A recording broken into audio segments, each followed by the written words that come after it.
Assalamualaikum warahmatullahi wabarakatuh. Innal hamdalillah nahmaduhu wa nasta'inuhu wa nastaghfiruh wa na'udzu billahi min syururi anfusina wa min sayyiati a'malina. May yahdihillahu fala mudhillalah wa may yudlil fala hadiyalah.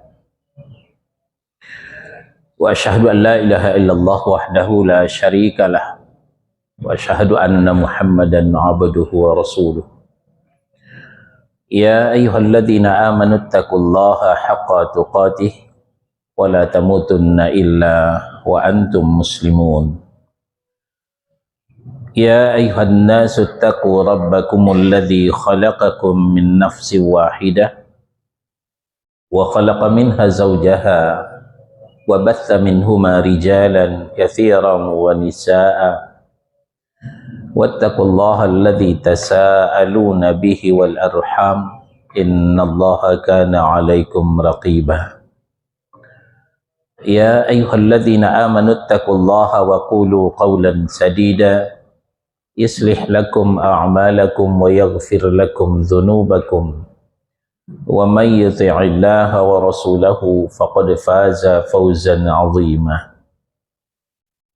أما بعد فإن أصدق الحديث كتاب الله وخير الهدي هدي محمد صلى الله عليه وسلم وشر الأمور محدثاتها وكل محدثة بدعة وكل بدعة ضلالة وكل ضلالة في النار. Ikhwani wa akhawati a'azakumullah, Bapak dan Ibu jamaah subuh Masjid Salman Al-Farisi, Komplek Bulog Kayu Putih, Jakarta Timur. Kita lanjutkan pembahasan kitab Ad-Da' Dawa, penyakit dan obat. Kita masih di bab yang keempat, tauhid dan syirik. Syirik adalah penyakit, tauhid adalah obatnya.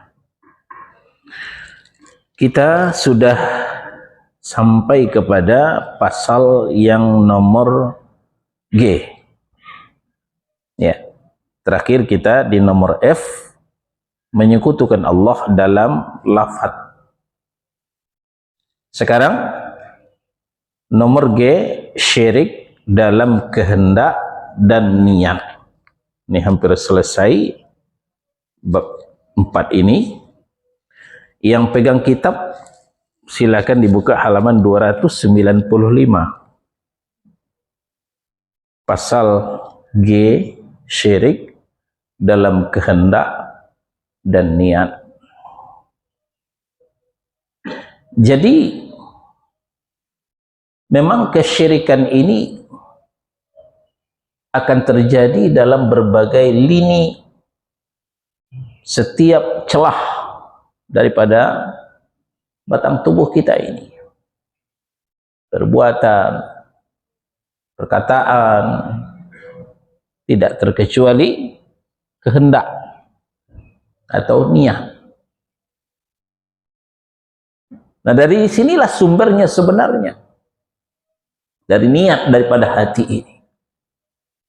Karena Nabi Shallallahu Alaihi Wasallam juga menyampaikan, Inna fil jasadi mudghah. Di dalam tubuh itu ada segumpal daging. Idza salahat salahal jasadu kulluh. Apabila daging yang segumpal itu baik, maka akan baik pula lah aktivitas seluruh tubuh. Wa idza fasadat, apabila segumpal daging itu rusak, fasadal jasadu kulluh, maka rusak pula lah aktivitas seluruh tubuh. Ala wahiyal qalb, ketahuilah itu yang dikatakan hati. Namun jangan salah, hati yang dimaksud bukanlah liver. Hati yang dimaksud adalah jantung. Dari situlah sumbernya. Nah, dari situlah kehendak. Dari situlah niat. dari jantung itu sendiri. Maka penulis rahimahullahu taala menurunkan pasal G ini, ya, membongkar kesyirikan yang terdapat dalam kehendak dan niat. Syirik dalam kehendak dan niat ini diumpamakan oleh beliau rahimahullahu taala dengan lautan tanpa tepi. Begitu luasnya. Tidak akan cukup waktu memaparkan keseluruhannya. Cuman di sini disampaikan secara global, ya, poin-poinnya saja. Sedikit sekalilah orang yang selamat, ya, daripada kesyirikan yang timbul daripada kehendak dan niat ini.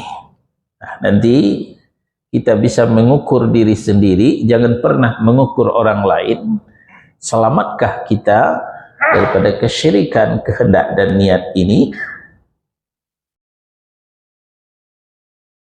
Barang siapa yang dengan amalannya menghendaki selain wajah Allah atau meniatkan sesuatu selain dari mendekatkan diri kepadanya dan mencari ganjarannya, maka dia telah berbuat syirik dalam niat dan kehendak.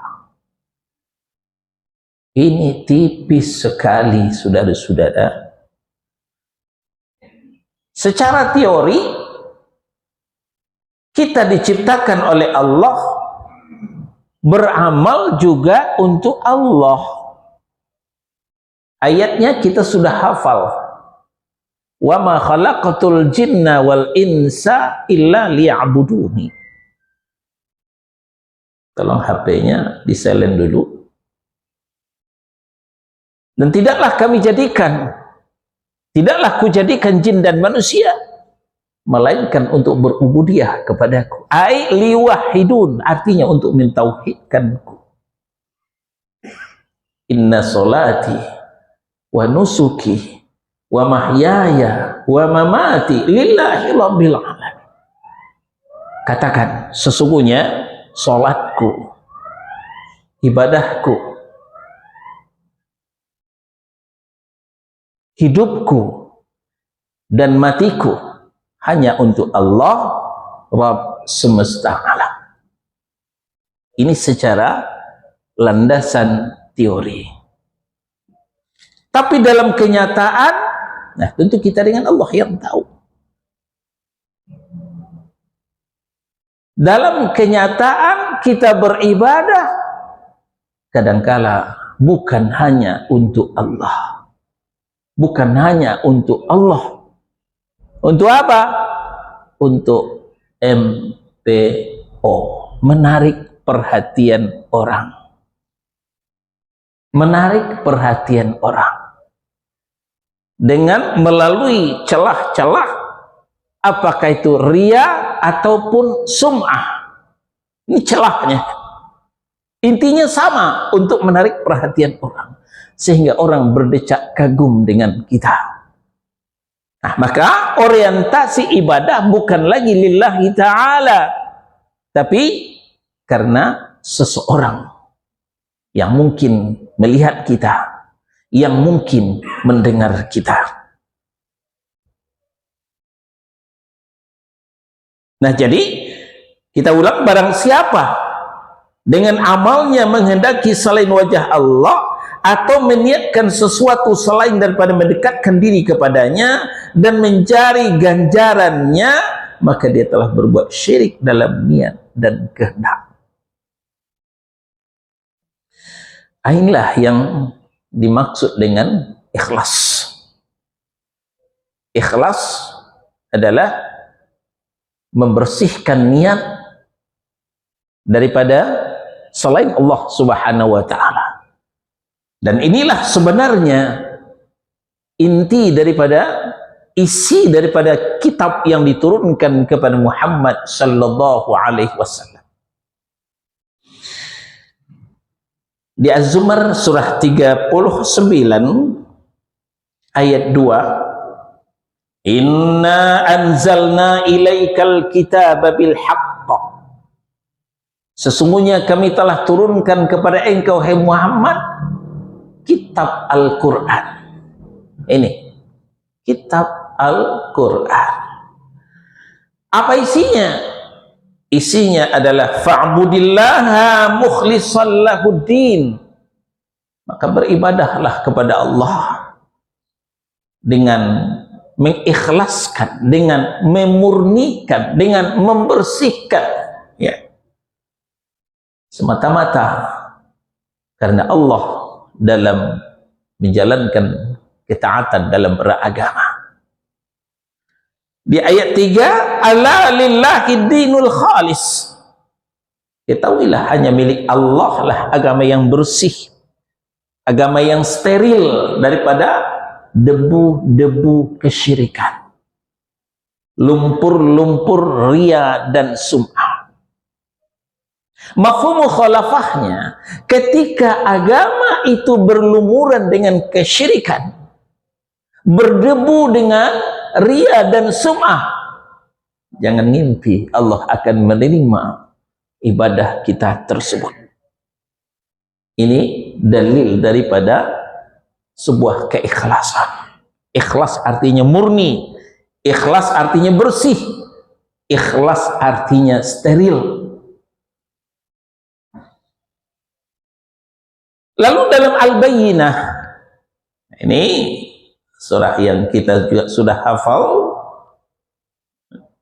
surah yang ke-98 ayat 5. Wa ma umiru illa liya'budullaha mukhlishina lahuddina hunafa. Mereka tidak pernah diperintah, mereka tidak pernah disuruh, kata Allah Subhanahu wa taala, illa, melainkan liya'budullaha, beribadah kepada Allah, mukhlishina lahuddina hunafa, memurnikan, membersihkan, ya, ketaatan kepada Allah dalam menjalankan agama yang lurus. Nah, jadi ikhlas kepada Allah dalam, bukan hanya dalam ucapan, bukan hanya dalam perbuatan, tapi juga ikhlas dalam kehendak dan niat, ya, kehendak dan niat, bukan supaya didengar orang, bukan supaya dilihat orang. Kita sebelum berlanjut mau mempertajam sampai di mana bahaya riya dan sum'ah, dan seperti apa jebakan-jebakan riya dan sum'ah ini. Kita sampaikan dulu sebuah hadis yang sahih dari Jundab, dikeluarkan oleh Imam Al-Bukhari dan Muslim dalam sahih mereka. Kata Nabi sallallahu alaihi wasallam, man samma'a samma'allahu. Barang siapa yang sum'ah, mau memperdengar-dengarkan, mau mengekspos kebaikannya kepada orang, maka Allah juga memperdengar-dengarkan, Allah juga akan mengekspos aibnya kepada orang di hari kiamat. Wa may yura'i, barang siapa yang riya, memperlihatkan, mempamerkan kebaikannya kepada orang, maka Allah juga akan mempamerkan aibnya, kejelekannya kepada orang di hari kiamat. Tuah dicari, cilako nan datang. Ini kata orang Minangkabau. Dia mencari popularitas, tapi apa yang didapat? Yang didapat adalah kehinaan, karena Allah punya cara sendiri membongkar kebusukannya. Nah, kita mulai daripada riya. Itulah sebabnya kenapa syariat di samping juga membiarkan kita memperlihatkan ibadah kita untuk syiar, seperti sholat Jumat, ini nggak bisa kita tutupi. Kita melangkah ke masjid 5 waktu sehari semalam, dilihat orang, nggak mungkin kita ke masjid ngumpet-ngumpet. Di samping itu ada lagi ibadah yang dirahasiakan. Ibadah yang dirahasiakan. Seperti sholat sunnah itu lebih dianjurkan di rumah masing-masing. Terutama yang rumahnya dekat masjid. Ya, sholat sunnah di rumah dulu, qabliyah, baru melangkah ke masjid. Makanya jarak waktu antara adzan dan iqamah itu lebih lama untuk memberikan kesempatan orang sholat sunnah di rumah. Nah, begitupun ba'diyah, ya juga nanti di rumah masing-masing. Di masjid cukup sholat fardu saja. Untuk apa? Untuk merahasiakan supaya jangan dilihat oleh orang ketaatan kita kepada Allah Subhanahu wa taala. Dan kita juga mendengarkan hadis Nabi, satu di antara 7 orang yang mendapat fasilitas naungan di hari kiamat adalah ketika orang itu bersedekah, mengeluarkan dengan tangan kanannya, tangan kirinya tidak mengetahui. Ini bahasa isyarat bahwa orang ini tidak mau popularitas, tidak mempamerkan kebaikannya, kesolehannya kepada orang lain. Nah, begitupun dalam berzikir. Kenapa Rasulullah Sallallahu Alaihi Wasallam tidak pakai tasbih seperti orang sekarang? Ya, padahal sudah ada biji-bijian, kerikil-kerikil, tapi tidak. Rasulullah menghitung zikir dengan apa? Ruas jari sebelah kanan. Apa tujuannya? Supaya gampang diumpetin. Sepertinya tidak berzikir, tapi sebenarnya berzikir. Ini rahasianya, menjaga keikhlasan, tidak mempamerkan, ya, tidak memperlihatkan kesolehan kita kepada orang. Ini riya. Nah, yang kedua, celah yang kedua, sum'ah. Sum'ah, ya, kalau riya ingin dilihat orang, dipandang orang. Kalau sum'ah ingin didengar orang. Kalau kita sudah didengarkan orang, orang berdecak kagum, biasanya hidung kita mekar, hati kita senang, perasaan kita indah, terasa berbunga-bunga. Ya, Bapak hebat sekarang ya, makin soleh. Bapak bisa aja. Paling jawabannya itu, yang jelas hidungnya tetap mekar. Manusiawi, kita senang dipuji oleh orang. Namun, ketika kita beribadah kepada Allah, itu harus kita rahasiakan. Jangan sampai didengar orang, apalagi sampai kita menceritakan kepada orang tentang kesolehan kita. Asal Bapak tahu, saya sekarang sudah berubah, Pak. Tidak seperti yang dulu lagi. Kalau udah jam 2 itu saya nggak tidur lagi itu. Ngapain Pak? Nonton bola? Bukan. Tahajud sampai subuh. Orang nggak nanya, cerita sendiri. Ini namanya sum'ah. Itulah pula sebabnya ibadah itu tidak semuanya dijaharkan. Ya, bacaan-bacaan tidak semuanya dikeraskan. Memang sebagian dikeraskan, seperti takbir di hari raya, Allahu Akbar, Allahu Akbar, Allahu Akbar, atau talbiyah, labbaik Allahumma laka labbaik, labbaik la syarika lak, innal hamda wan ni'mata laka wal mul la syarika lak. Memang kita keraskan. Ini syiar. Ya. Khusus untuk laki-laki, perempuan tetap mensirkan. Namun hukum asal daripada zikir itu tidak dikeraskan.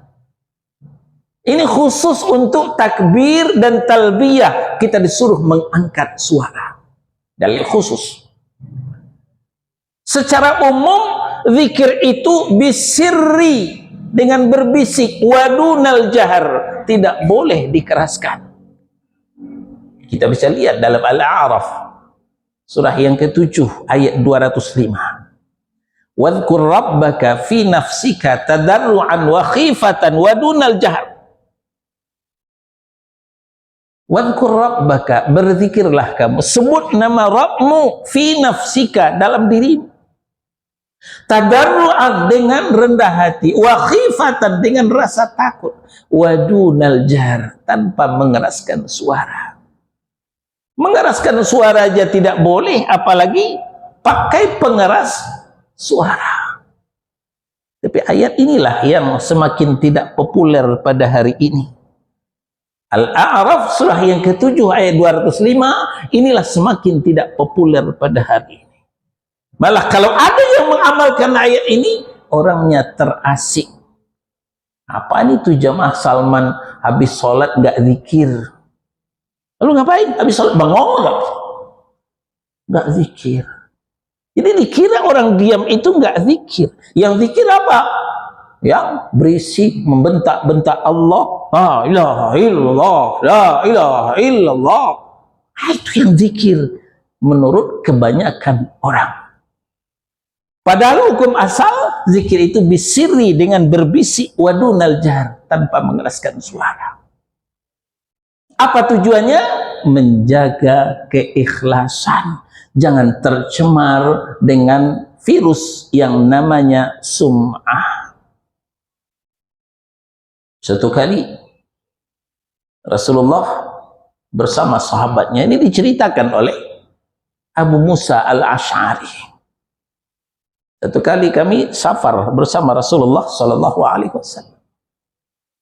Ada orang yang mengangkat suaranya dalam bertakbir, dalam berzikir, ya. Spontan ditegur oleh Nabi sallallahu alaihi wasallam, "Ayuhan nas irba'u ala anfusikum." Hai manusia, sayangilah diri kalian. Ditegur oleh Nabi. Nabi tidak suka zikir keras-keras itu, zikir teriak-teriak itu.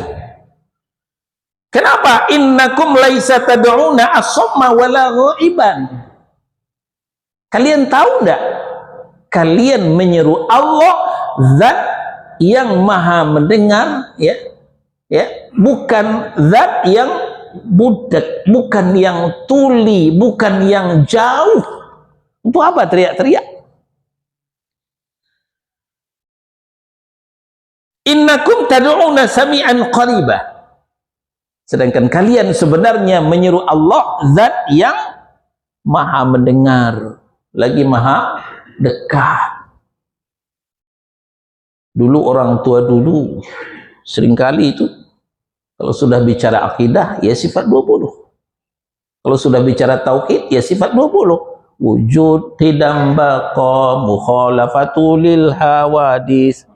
Saya ingat dulu waktu kecil dinyanyikan seperti itu. Sifat 20 itu satu diantaranya sami' atau sama, maha mendengar. Anehnya yang ahli sifat 20 itulah yang berzikir teriak-teriak. Kemana itu pemahaman Allah itu maha mendengar? Ternyata sudah sejak lama Nabi katakan Allah itu maha mendengar, lagi maha dekat. Jadi tidak perlu teriak, berbisik saja cukup. Untuk apa ini? Untuk menjaga keikhlasan, ya, supaya tidak ada lagi beribadah ingin didengar oleh orang, beribadah ingin dilihat oleh orang, tapi murni beribadah ingin didengar, ingin dilihat oleh Allah Subhanahu wa ta'ala. Nah, inilah yang dimaksud di agama Hanafiyah, ya. Ini yang dimaksud agama Hanafiyah, yang merupakan milahnya Ibrahim alaihissalam. Milahnya Ibrahim alaihissalam. Setiap pagi, setiap sore kita membaca zikir seperti ini, ya. Asbahna, ya, di samping wa asbahna wa asbahal mulku lillah, juga asbahna ala fitratil Islam wa ala kalimatil ikhlas wa ala dinin Nabi Mustafa Nabina Muhammadin sallallahu alaihi wasallam ana millati Ibrahim hanifah, ya, atas milahnya Ibrahim yang lurus. Inilah yang dikatakan yang hanifah, milahnya Ibrahim, yaitu yang bersih dari lumpur-lumpur syirik. Siapa yang mencari cara beribadah yang bukan seperti ini, yang tidak ikhlas, yang bukan hanifah, Allah tidak akan terima. Allah tidak akan terima. Penulis menurunkan Ali Imran ayat 85, wa may yabtaghi ghairal islami dinan fala yuqbala min wa huwa fil akhirati minal khasirin. Barang siapa mencari agama selain Islam, dia tidak akan diterima, dan di akhirat dia termasuk orang yang merugi. Bukan hanya agama selain pada Islam, tapi keyakinan selain pada tauhid, beribadah selain pada ikhlas, Allah tidak akan menerimanya. Selesai subjudul nomor G, sampailah kita ke pembahasan terakhir daripada bab ini, subjudul nomor H, hakikat syirik.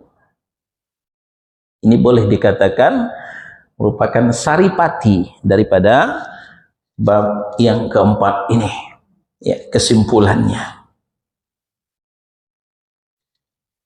Apa hakikat syirik itu sebenarnya? Hakikat syirik itu adalah menjadikan tauhid sebagai tasbih, serta menjadikan tasbih sebagai pengagungan dan ketaatan. Jangan salah ya, serupa tapi tak sama. Tasbih bukan tasbih. Kalau tasbih itu mensucikan Allah, kalau tasbih adalah menyerupakan Allah. Jadi inti atau hakikat daripada kesyirikan itu adalah menyerupakan Allah dengan selain Allah. Nah itu. Nah jadi kita ulang, hakikat daripada kesyirikan itu adalah menjadikan tauhid sebagai tasbih. Tasbih dianggap tauhid, ya. Juga menjadikan tasbih sebagai pengagungan dan ketaatan kepada Allah Subhanahu wa ta'ala.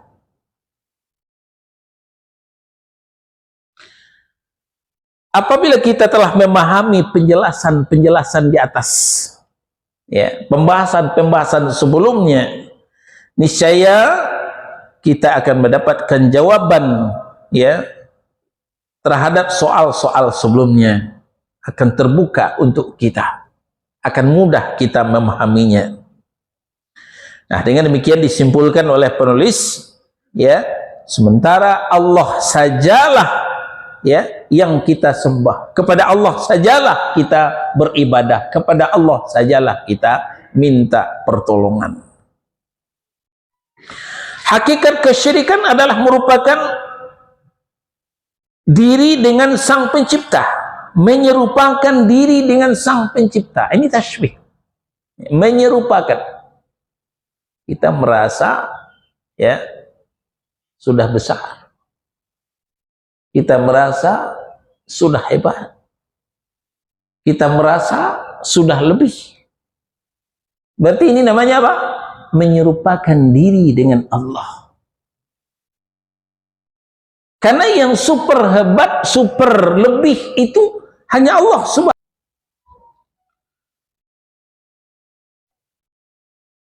Nah, faham ini tidak menetapkan sifat-sifat kesempurnaan yang ditetapkan oleh Allah Subhanahu wa taala bagi dirinya sendiri dan yang disifatkan oleh Rasul sallallahu alaihi wasallam. Allah itu punya nama dan sifat. Dan ini tersebar di ayat-ayat Allah dalam Al-Qur'an. Ditopang oleh ungkapan-ungkapan Rasulullah sallallahu alaihi wasallam. Nah, tapi keyakinan mentasbih ini, menyerupakan Allah dengan selain Allah ini, tidak sesuai dengan apa yang disampaikan Allah dalam Al-Quran. Ini disampaikan Rasul dalam hadis yang sahih. Di sini kita lihat beberapa contoh mentasbih, ya, contoh menyerupakan Allah dengan selain Allah itu.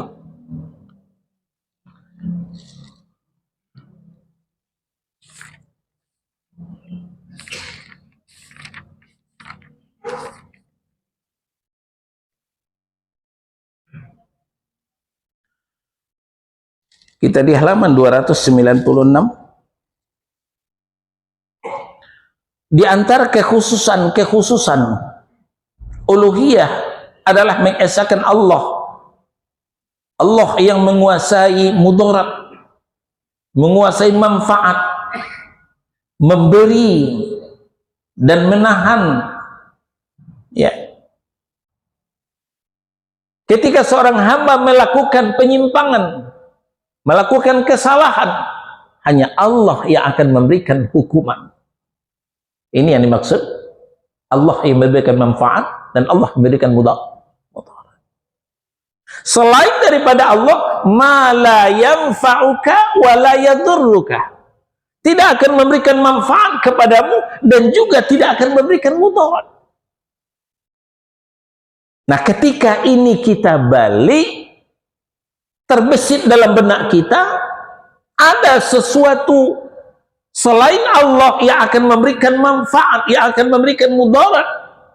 Inilah dia kesyirikan. Inilah dia kesyirikan. Sebagaimana Allah menyindir orang-orang musyrik ini dalam Al-Furqan surah yang ke-25 ayat 3. Wattakhadhu min dunihi alihatan la yakhluquna syai'aw wa hum yukhlaqun wa la yamlikuna li anfusihim darran wa la naf'a wa la yamlikuna mautan wa la hayatan wa la nusyura. Namun sayang, 1000 kali sayang, kata Allah, mereka mengambil Tuhan-Tuhan selain Dia untuk disembah.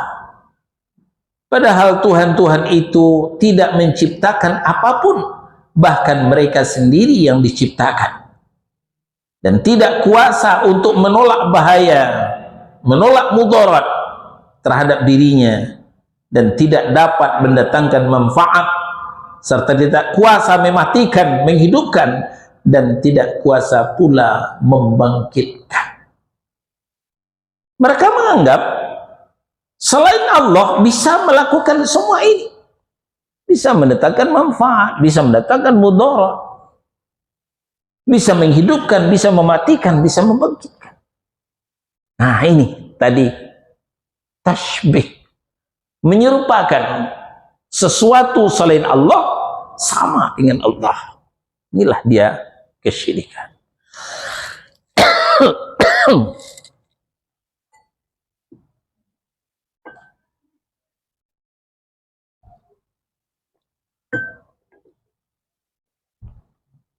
Maka seharusnya dia hanya kepada Allah lah berdoa, berharap, rasa takut, bertawakal hanya ditujukan kepadanya. Barang siapa yang mengaitkan hal itu kepada makhluk, berarti dia telah menyamakan Allah dengan makhluk itu. Ya, berarti dia telah menyamakan Allah dengan makhluk itu.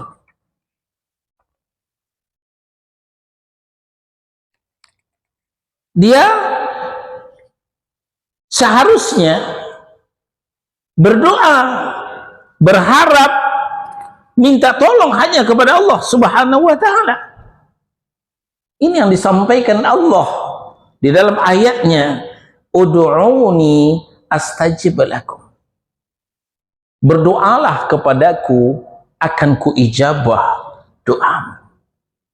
Bukan kepada batu-batu berhala, bukan kepada batu-batu kuburan, bukan kepada batu-batu cincin, tapi kepada Allah. Nabi Shallallahu Alaihi Wasallam juga mengingatkan kepada Abdullah ibnu Abbas, ya gulam, wahai anak kecil, ihfazillah yahfazka, jagalah Allah, Allah akan menjagamu. Ihfazillah tajiduhu tujahaka, jagalah Allah, Allah akan ada di depanmu. Maka dari itu, idza sa'alta fas'alillah, kalau kau minta, mintalah kepada Allah. Wa idza sta'anta fasta'in billah. Kalau kau minta tolonglah kepada Allah. Dikeluarkan oleh Imam At-Tirmidzi. Nah, jadi ketika berdoa, berharap, minta tolong hanya kepada Allah Subhanahu wa ta'ala, jangan kepada selain Allah. Kalau kita berdoa berharap minta tolong kepada selain Allah, berarti telah mentasbih, telah menyerupakan Allah dengan selain Allah. Inilah hakikat kesyirikan.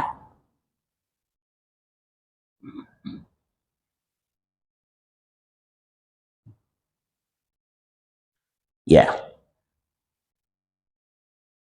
Barang siapa yang mengaitkan hal itu kepada makhluk, berarti dia telah menyamakan Allah dengan makhluk. Ia menjadikan sesuatu yang tidak memiliki mudarat, tidak memiliki manfaat, kematian, kehidupan, dan kebangkitan untuk dirinya sendiri. Apalagi untuk selainnya, serupa dengan zat yang seluruh perkara adalah miliknya. Ini suatu hal yang sangat keliru dalam kehidupan.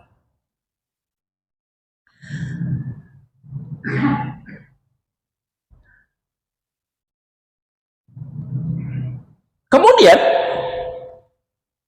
tidak ada yang bisa menahan apa yang dia berikan, dan tidak ada yang bisa memberi apa yang dia tahan. Ini sudah suatu hal yang baku. Di dalam zikir setelah sholat fardu, kita sering membacanya, tapi sayang kita tidak mentadabur atau kurang mentadabur, merenungkan. Apa?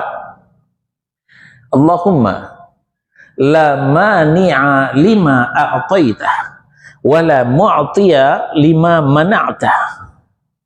Sering baca ini kan? Selesai sholat fardu. Apa isinya? Allahumma, ya Allah, la mani'a lima a'taitah. Tidak ada yang akan menghalangi ketika kau memberi.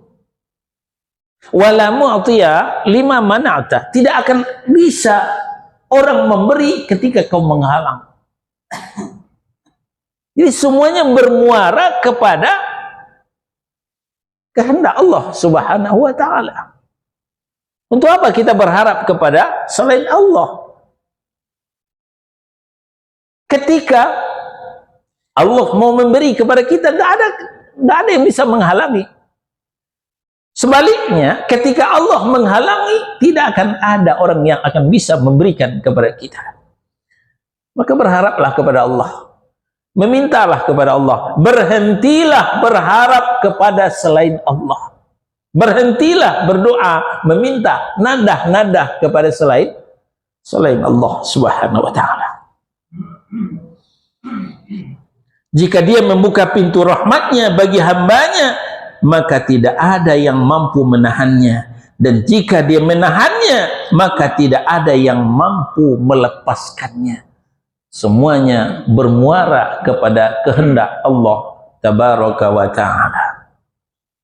Nah, oleh sebab itu kata penulis, seburuk-buruk penyerupaan adalah menyerupakan orang yang benar-benar lemah dan miskin tersebut dengan zat yang benar-benar maha kaya lagi maha kuasa. Selain Allah maha miskin, selain Allah maha terbatas, selain Allah maha lemah. Lalu kita mentasbih, menyamakan dengan Allah yang maha kaya, yang maha kuasa, yang maha sempurna.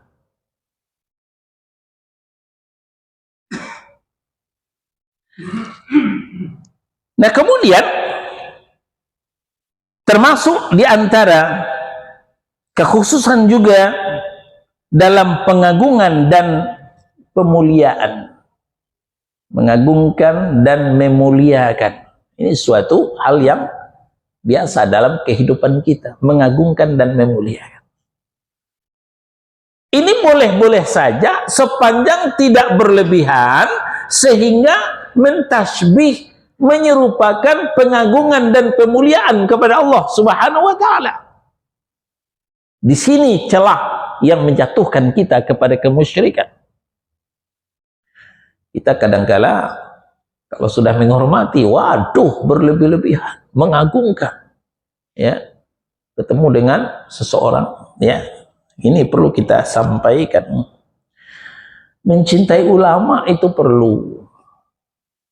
Menghormati orang yang berilmu itu suatu keharusan, suatu keniscayaan, karena dari beliaulah kita mendapatkan ilmu. Tapi mengagungkan secara berlebih-lebihan ini tidak boleh. Seperti apa? Ya, harus nunduk-nunduk, cium tangan depan belakang, memperebutkan sisanya, malah sisa ini bisa dijual ini 10 juta, ya, untuk mendapatkan barokah, ya, bisa jutaan harganya. Ini namanya hulu, berlebih-lebihan. Berarti telah mentashbih, menyerupakan Allah dengan selain Allah. Yang memberikan barokah itu hanya Allah Subhanahu wa ta'ala, tidak ada yang lain. Nah, ini pengagungan dan pemuliaan. Pengagungan dan pemuliaan ini tidak terkecuali dihadapkan kepada Rasulullah sallallahu alaihi wasallam. Di zaman Nabi, kita cerita zaman Nabi, bukan cerita sekarang.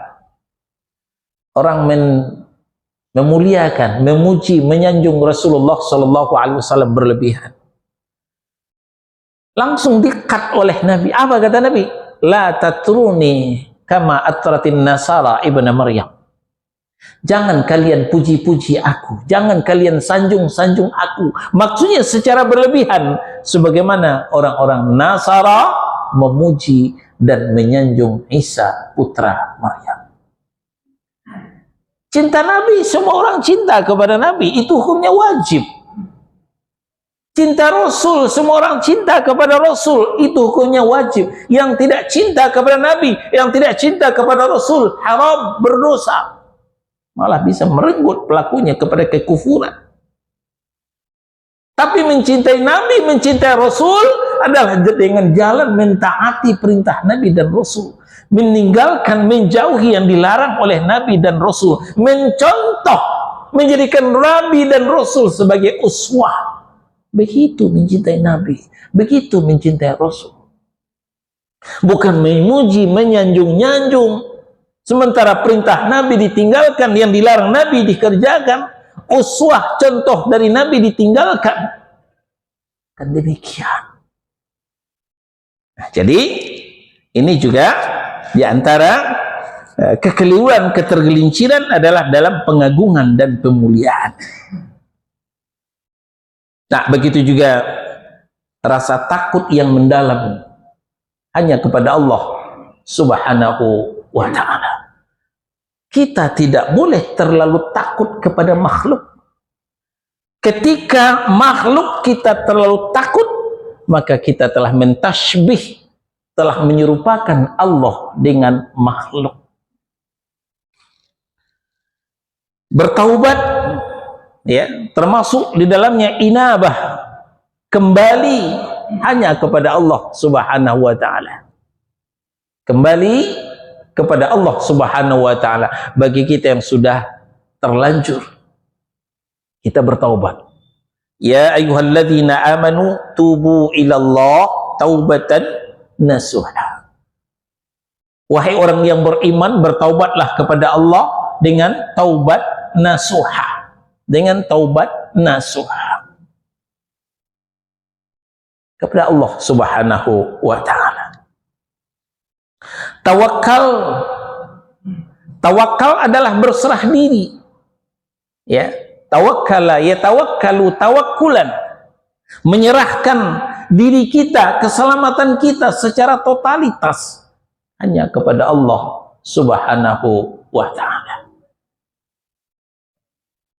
Dengan tawakal inilah hidup menjadi tenang, dengan tawakal inilah pikiran menjadi tentram. Contoh, ketika kita naik pesawat, kalau direnung-renungkan, besi berat melayang di udara, apa nggak takut jatuh itu? Tapi kenapa kita bisa anteng di atas pesawat, malah ada yang tidur ngorok di atas pesawat? Karena dia mempercayakan keselamatannya kepada pilot. Ini pilot yang sudah profesional. Take off dan landingnya bagus, mulus sekali. Sudah terlatih. Maka dia tidak ragu naik pesawat. Nah, dia lupa Allah Subhanahu wa Ta'ala yang menciptakan pilot, ya, yang maha penjaga, maha pemelihara. Dia masih meragukan Allah Subhanahu wa Ta'ala. Dia lebih suka tawakal kepada makhluk, tapi dia tidak tawakal kepada Allah Subhanahu wa Ta'ala.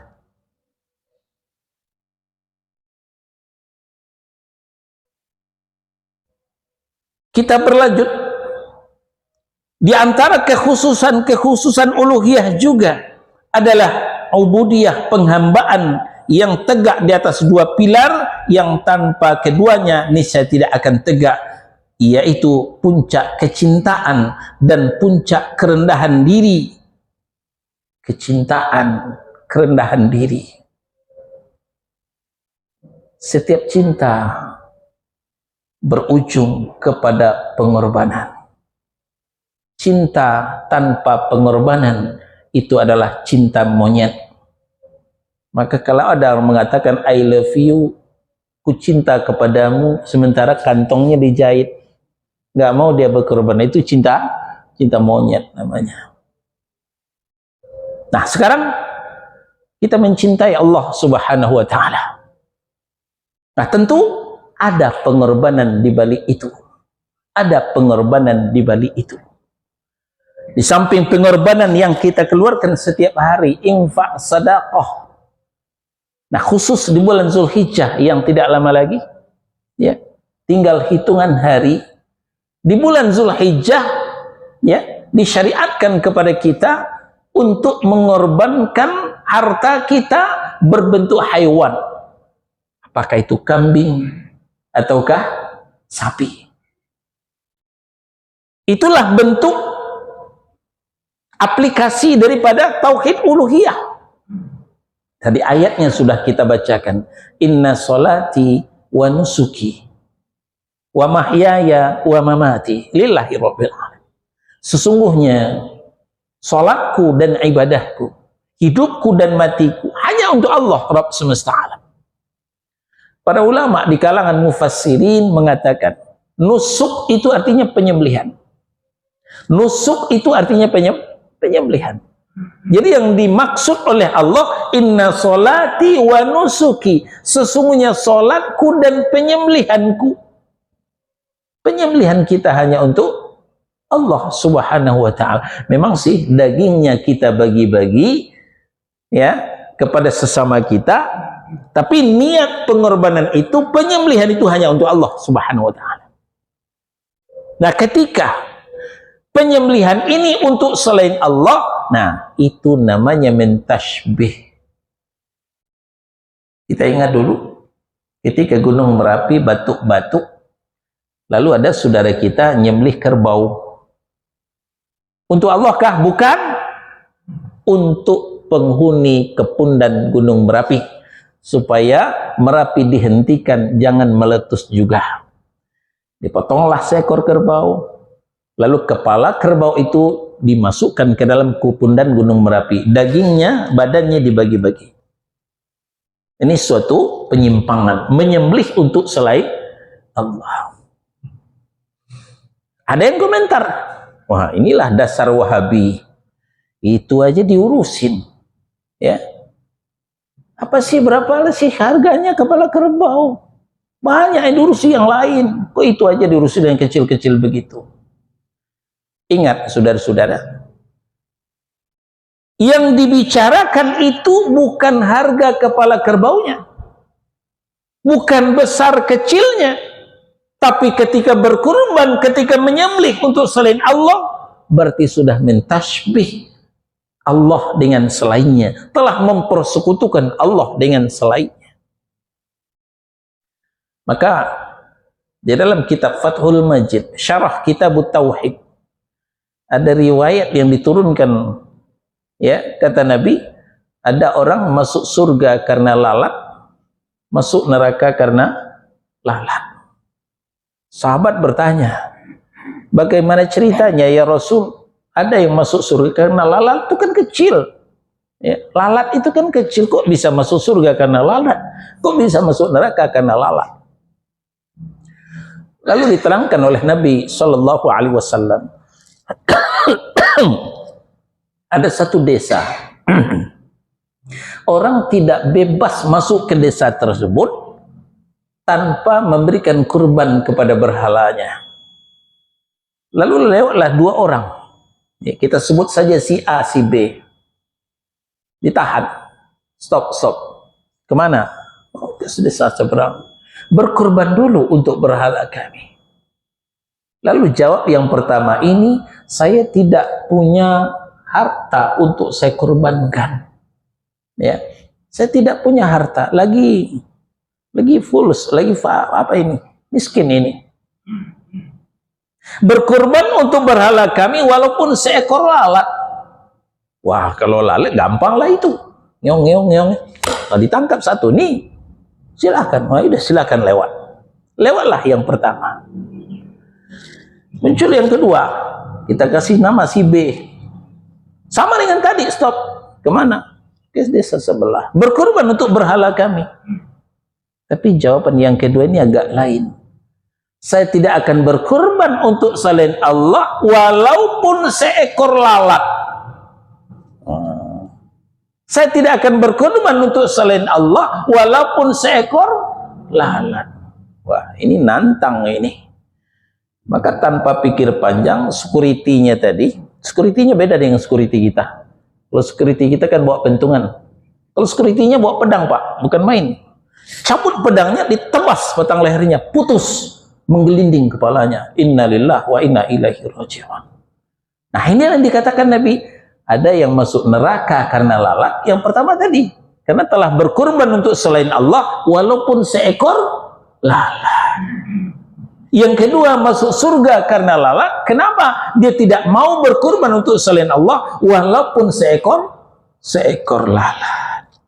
Nah, ini di antara kekhususan uluhiyah lainnya adalah penghambaan yang tegak di atas pilar tanpa keduanya niscaya tidak akan tegak. Apa itu? Kecintaan dan puncak kerendahan diri.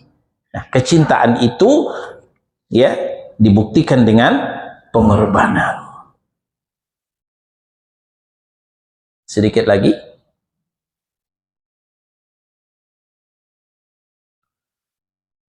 Lalu kemudian adapun dari sisi penyerupaan, siapa saja yang mengagungkan dirinya, ya, sombong, mengajak manusia untuk menyanjung, memuji, mengagungkan, tunduk, mengharap, serta menggantungkan hati kepadanya dengan rasa takut dan harap, bersandar diri kepadanya sepenuhnya, serta memohon pertolongan, maka dia telah menyerupakan dirinya dengan Allah Subhanahu wa Ta'ala. Bapak-bapak asal tahu ya, di daerah ini saya yang paling tua. Di daerah ini saya pendatang pertama ke daerah ini. Ini masih hutan dulu semuanya. Saya di sini. Jadi tuan-tuan, apa yang dilakukan harus seizin saya. Ya, nah ini. Dia menyombongkan dirinya, mengangkat dirinya, seakan dialah yang berkuasa. Inilah kesombongan. Berarti dia telah mentasbih Allah dengan dirinya, menyerupakan Allah dengan dirinya. Disebutkan dalam As-Sahih, Nabi Shallallahu Alaihi Wasallam bersabda, kita di halaman 298, Yaqulullahu Azza wa Jal, al-azamatu izari wal kibriya'u ridai faman naza'ani wahidan minhuma adzabtuh. Kata Allah Subhanahu wa Ta'ala, ini ada dalam hadis kudusi, keagungan adalah sarungku, kesombongan adalah selendangku. Barang siapa yang merebut salah satu dari keduanya dariku, maka aku akan mengazabnya. Jangan pernah kita mengagung-agungkan diri. Jangan pernah kita menyombongkan diri. Ya. Orang nggak panggil Pak Haji aja marah. Udah gitu kan?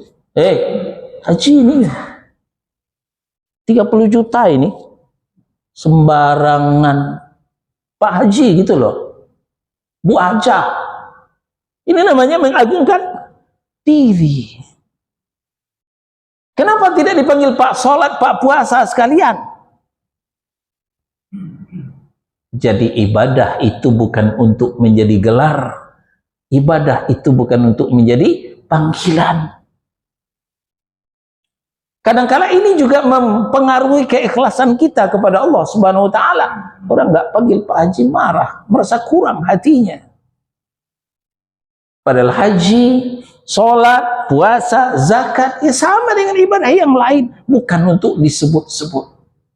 Nah, jadi ternyata Allah marah sekali kepada orang yang mengagung-agungkan dirinya, yang menyombongkan dirinya, karena itu merupakan sarung dan selendangnya Allah. Ketika itu diambil, Allah akan mengazab kita.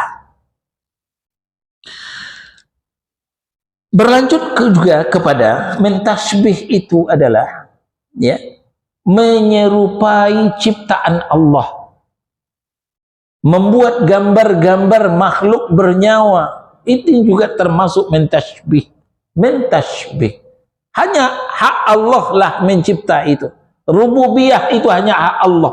Mencipta, memberi rezeki adalah hak Allah, tidak ada hak kita. Maka di dalam hadis yang sahih juga ya diriwayatkan oleh Al-Bukhari dan Muslim, kata Nabi sallallahu alaihi wasallam, asyaddun nasi 'adzaban yaumal qiyamatil musawwiruna yaqalu lahum ahyu ma khalaqtum. Manusia yang paling keras siksaan pada hari kiamat nanti, kata Allah, kata Nabi, adalah para penggambar, pelukis. Diperintahkan kepada mereka, hidupkanlah apa yang telah kalian ciptakan. Disuruh nanti oleh Allah meniupkan roh terhadap gambar yang kita buat. Nah, makanya Abdullah ibnu Abbas mengatakan kepada orang yang suka menggambar, yang suka melukis, kalau kau suka menggambar, melukis, teruslah menggambar, teruslah melukis, tapi lukislah, gambarlah yang tidak bernyawa. Jangan gambar, jangan lukis yang bernyawa, karena nanti akan disuruh oleh Allah meniupkan roh kepada gambar dan lukisan yang dibuat itu. Demikianlah akhir daripada pembahasan bab yang keempat, tauhid dan syirik ini. Syirik adalah penyakit, tauhid adalah obatnya. InsyaAllah bulan depan akan kita masuk kepada bab yang kelima, sebahagian daripada dosa-dosa besar atau al-kabair. Ini juga merupakan penyakit-penyakit yang insyaAllah di buku ini juga ditunjukkan obat-obat darinya. Wallahu ta'ala a'lam. Sebelum kita tutup, mungkin ada yang mau dipertanyakan seputar materi yang kita sampaikan. Silakan, Pak Irwan, silakan. Waalaikumsalam warahmatullahi wabarakatuh.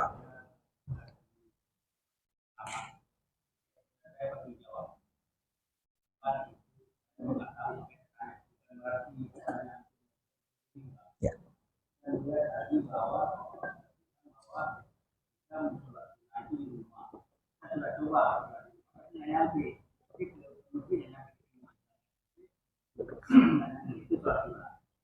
Kedua, pada perjalanan itu kita orang yang waktu itu kelihatan kami itu yang menanyakan kalau baca Quran itu maka dengar yang isi. Nah, saya yang menanyakan adalah kalau imam itu pada saat sholat jahar atau besar, misalnya maghrib itu kan imam sudah membaca Fatihah. Apakah kita masih baca Fatihah? Karena ada dua nih sampingnya. Baca Fatihah, saya dengar yang baca itu setelah imam. Apakah imam itu ada tiga enggak? Waalaikumsalam warahmatullahi wabarakatuh. Ada 3 pertanyaan ya, kalau saya tangkap pertanyaan Pak Irwan ini. Pertama, kalau sholat sunnah di rumah nggak keburu Ustaz.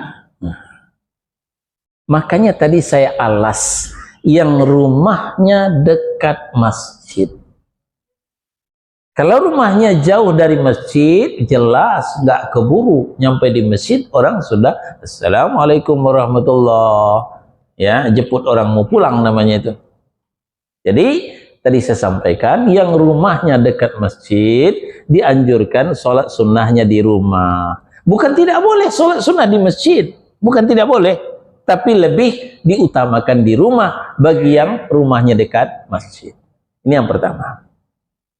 Yang kedua, melangkah ke masjid jelas ketahuan orang, dilihat oleh orang. Nah, inilah syiar. Jadi yang dikatakan syiar dalam Islam itu bukan peringatan-peringatan. Ini yang kita salah kaprah. Peringatan ini, peringatan itu, peringatan ini, peringatan itu. Apa ini? Syiar, Ustaz. Bukan itu yang syiar.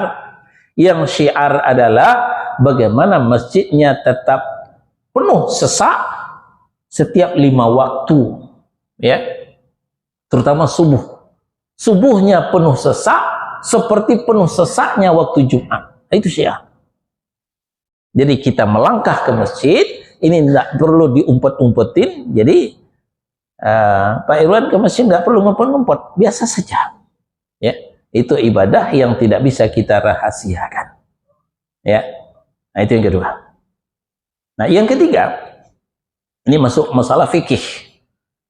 Ketika sholat jahriyah, sholat yang dikeraskan bacanya itu maghrib, isya, subuh. Ketika imam sudah membaca Al-Fatihah, apakah kita sebagai makmum juga membaca Fatihah atau tidak? Terjadi ikhtilaf di antara para ulama. Kita boleh memilih satu di antara 2 pendapat yang kita yakini. Satu, pertama, jamaah wajib membaca Al-Fatihah. Wajib membaca Al-Fatihah. Dalilnya hadis Nabi yang sahih, la salata liman lam yaqra bi Fatihatil kitab. Tidak sah salat bagi orang yang tidak membaca Fatihah. Hadisnya sahih. Maka kita tidak bisa menyalahkan orang yang membaca Al-Fatihah setelah imam membaca Al-Fatihah. Pendapat yang kedua, makmum atau jamaah tidak perlu lagi membaca Al-Fatihah sepanjang bacaan Fatihah imam kedengaran dengan jelas. Kecuali listrik mati, sound system tidak aktif, kita soft paling belakang, ya, Al-Fatihahnya nggak kedengaran. Itu baru baca. Sepanjang masih kedengaran dengan benar, dengan baik, maka gugur kewajiban membaca Al-Fatihah. Ini pendapat yang kedua. Ini juga berdasarkan hadis, ya, bahwa imam itu untuk kita ikuti. Idza raka'a farka'u, kalau imam itu ruku, rukulah kamu. Wa idza sajada fasjudu, kalau imam itu sujud, sujudlah kamu. Wa idza qara'a fasma'u, kalau imam membaca, dengarkan olehmu. Nah, ini juga ditopang oleh Al-A'raf surah yang ke-7 ayat 204. Wa idza quri'al Qur'an fastami'u lahu wa ansitu la'allakum turhamun. Apabila dibacakan Al-Qur'an, Al-Fatihah itu Quran bukan? Quran. Apabila dibacakan Al-Qur'an, fastami'u lahu, dengarkan olehmu. Perhatikan agar kamu beruntung, agar kamu mendapat rahmat. Nah, ini alasan bagi pendapat yang gugur jamaah, gugur kewajiban jamaah membaca Al-Fatihah kalau sudah mendengarkan bacaan Fatihah imam dengan sempurna. Nah, namun kita tidak akan mempertentangkan 2 pendapat ini, sama-sama berlandaskan hadis yang sahih. Pilih salah satu yang lebih kita yakini tanpa menyalahkan pendapat yang lain. Ya, kita menghormati pendapat yang lain yang tidak kita pilih. Demikian Pak, wallahu a'lam. Iya, silakan Pak. Dua-dua oke. Kita membaca Fatihah, pikiran merawal, kita lihat dua kusuk sudah nah, itu dia. Ya, kita kembali bacakan ayat tadi, wa idza quri'al Qur'an fastami'u lah wa ansitu. Apabila dibacakan Al-Qur'an, dengarkan olehmu, perhatikan, khusyuk, konsentrasi. Ini yang menggugurkan kewajiban membaca Al-Fatihah. Ketika pikiran menerawang, ketika saya nggak tahu tadi surah apa dibaca imam ya. Ya, karena menerawang, ngelamun. Nah, maka ini tidak menggugurkan kewajiban membaca Al-Fatihah. Ya, sama dengan kita di stop paling belakang, mic mati, sound system tidak aktif, nggak mendengar, sama dengan itu. Maka kita wajib membaca Al-Fatihah. Ada pertanyaan yang lewat pada pertemuan sebelumnya, jamaah bertanya, saya belum sempat menjawab, saya punya hutang nih. Wallahu alam, yang bertanya ini hadir pada pagi ini atau tidak. Pertanyaannya begini, salah satu waktu terlarang sholat adalah waktu terbit matahari. Ya, waktu dilarang sholat itu ada 3. Matahari sedang terbit, matahari sedang istiwa, matahari sedang terbenam. Itu dilarang kita sholat. Nah, waktu terbit itu berapa menit waktu terlarangnya? Nah, ini pertanyaan. Sebab saya melihat seringnya begitu bunyi alarm masjid menunjukkan waktu terbit, ada yang sudah melakukan sholat syuruk atau sholat duha. Nah, ini betul sekali ini. Tadi kita mendengarkan alarm, it. Ya, tulisannya apa? Tulu atau syuruk. Apa artinya itu? Matahari sedang terbit. Itu nggak boleh sholat, Pak. Tidak boleh sholat. Waktu terlarang. Kecuali ada pengecualian hal-hal tertentu. Nah, pertanyaan, berapa menitkah waktu terlarang itu? Para ulama mengatakan berkisar antara 10 sampai 15 menit. Ya. Jadi setelah alarm berbunyi, tunggulah 10 sampai 15 menit baru kita melaksanakan sholat sunnah duha atau sholat sunnah syuruk. Ya, syuruk itu nama lain daripada duha. Intinya adalah sholat duha, tapi karena di awal duha disebut juga dengan sholat isyraq atau sholat syuruk. Nah, selesailah sudah kewajiban saya menjawab pertanyaan ini. Jadi waktu terlarang itu mulai daripada 10 sampai 15 menit. Jangan begitu alarm langsung sholat sunnah. Itu waktu terlarang. Ya. Nah, terlarang ini berbeda juga pendapat ulama. Ada yang mengatakan haram, ada yang mengatakan makruh. Yang jelas dilarang kita. Wallahu a'lam. Masih ada pertanyaan? Silakan Pak.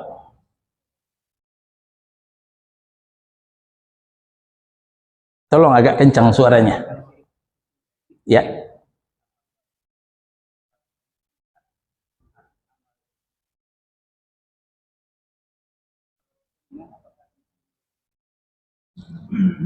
Ya, itu saja. Semua syirik, nah ini pertanyaan, syirik besar, syirik kecil. Ya, apakah syirik kecil bisa menghapuskan amal? Nah, semua syirik baik kecil mau besar itu menghapuskan amal. Ya, nggak ada bedanya syirik kecil dengan syirik besar. Di segi menghapuskan amal nggak ada bedanya. Di segi dosanya sama-sama besar. Cuman, nah, ruang lingkupnya berbeda. Ya, dalilnya jelas. Ya, wa may yusyrik billah. Dalam Al-An'am surah 6 ayat 88, walau asyraku la habita anhum ma kanu ya'malun. Kalau mereka syirik mempersekutukan Allah, niscaya hapuslah apa yang pernah mereka amalkan. Ini dalilnya bahwa syirik penghapus amal. Nah, bedanya antara syirkun akbar dengan syirkun asghar, kalau syirik besar menghapuskan seluruh amal. Saya mengistilahkan ini virus pemusnah massal. Tapi kalau syirik kecil, riya atau sum'ah, ini menghapuskan sebahagian amalan yang terkena riya, yang terkena sum'ah itu. Maka saya mengistilahkan virus pemusnah lokal. Kita sholatnya riya, ingin dilihat orang, ya pahala sholat itu yang hapus, pahala puasanya masih utuh. Kita puasanya yang sum'ah, menceritakan saya sering puasa sunnah loh, ya, ayyamul bid, Senin Kemis, ya pahala puasanya ludes, pahala zakatnya masih utuh. Jadi syirik kecil memusnahkan amalan yang bersangkutan, tidak semua amal. Nah lalu apakah bisa mengeluarkan orang dari Islam? Ini beda lagi. Kalau syirik besar memang termasuk nawaqidul Islam, mengeluarkan orang dari Islam, pembatal keislaman. Tapi syirik kecil tidak mengancam orang itu keluar dari Islam. Dia cuman bermaksiat, melakukan dosa besar, tapi orangnya masih muslim. Kalau dia meninggal masih kita sholatkan. Itu bedanya. Ya, wallahu a'lam. Baik, saya kira cukup. Subhanakallahumma wa bihamdika asyhadu an la ilaha illa anta astaghfiruka wa atubu ilaik. Wa sallallahu ala nabiyyina Muhammadin wa ala alihi wa sahbihi wasallam. Barakallahu li wa lakum. Wassalamu alaikum warahmatullahi wabarakatuh.